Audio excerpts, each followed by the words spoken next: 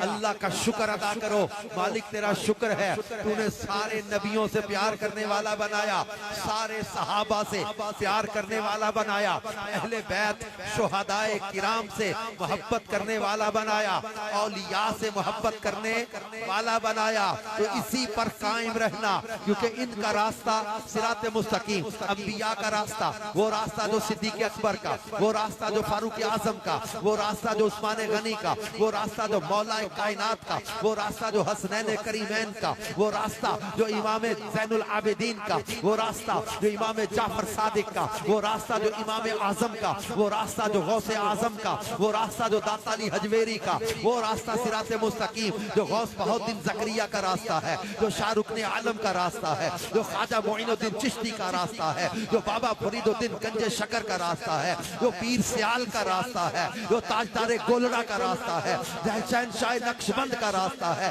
شیر ربانی کا راستہ ہے، وہ راستہ جو اولیاء کا راستہ ہے، جو اس راستے پر چلتا رہے گا وہ صراط مستقیم پر چلتا رہے گا۔ تو اس راستے سے کبھی ہٹنا نہ، اس راستے سے کبھی بھٹکنا نہ۔ اور امام فخر الدین رازی نے بڑی خوبصورت بات لکھی تھی کہ ہمارا بیڑا پار ہے، کیسے؟ فرمایا صحابی کا نجوم بِأَيُّكُمْ اقتدیتم اہتدیتم۔ اللہ کے پیارے نبی صلی اللہ علیہ وسلم نے فرمایا میرے صحابہ ستاروں کی طرح ہیں، ان میں جس کی بھی پیروی کرو گے ہدایت پا جاؤ گے۔ اور ارشاد فرمایا میری اہل بیت، میرے اہل بیت کشتی نوح کی مثل ہیں، جو سوار ہوا وہ بچ گیا، جو سوار نہ ہوا وہ ہلاک ہو گیا۔ تو نہ کشتی کو چھوڑنا اور نہ ہدایت کے ستاروں کو چھوڑنا۔ جو کشتی کو چھوڑے گا وہ ہلاک ہو جائے گا، جو ستاروں کو چھوڑے گا وہ راستہ بھٹک جائے گا۔ ہم نہیں بھٹکیں گے نہ ڈوبیں گے۔ امام اہل سنت نے فرما دیا تھا کہ اہل سنت کا ہے بیڑا پار، کہ اصحاب حضور نجم ہیں اور ناؤ ہے عطرت رسول اللہ کی۔ اس نسبتوں کو قائم رکھنا۔ اور یہ کہاں ملے گا؟ یہ اللہ کے نیک پاکیزہ اور بابرکت لوگوں کی صحبت میں عقیدے کی مضبوطی ملتی ہے۔ اور نسبت بڑی چیز ہوتی ہے۔ ابھی میں چند دن پہلے عراق کی زیارات کے سفر سے آیا ہوں، میں تو بھرا ہوا ہوں اس وقت۔ کہتے میں جن بارگاہوں سے آیا ہوں، سوچو تو صحیح، نجف اشرف سے چلے مولا کائنات کی بارگاہ سے، کربلا معلی، امام علی مقام، غازی عباس کے مزار، پھر حضرت عون کا مزار، حضرت حر کا مزار، پھر چلے بغداد شریف۔ تو حضرت اچھا ہم جہاں ٹھہرے ہوئے تھے امام موسیٰ کاظم کے دربار کے بالکل پاس، ہمارا ہوٹل ہی بالکل کے محلے میں تھا۔ ہم کہتے تھے جو کوئی پوچھتا تھا کہاں ہے، ہم کہتے امام موسیٰ کاظم کے محلے میں رہتے ہیں۔ اب سوچو تو یار ہم کہاں سے آئے تو میں اتنا تھکا ہوا تھا، مفتی صاحب سے کہہ رہا تھا حضور دعا کرا لیں تھوڑی دیر، بس چند باتیں کر کے میں چلوں۔ اور میں یقین کریں کہ جو ولایت کا موضوع چلا تو میرے نقشہ سارا گھوم رہا ہے، ہم کن ولیوں کے ماننے اور چاہنے والے ہیں؟ سوچو تو صحیح۔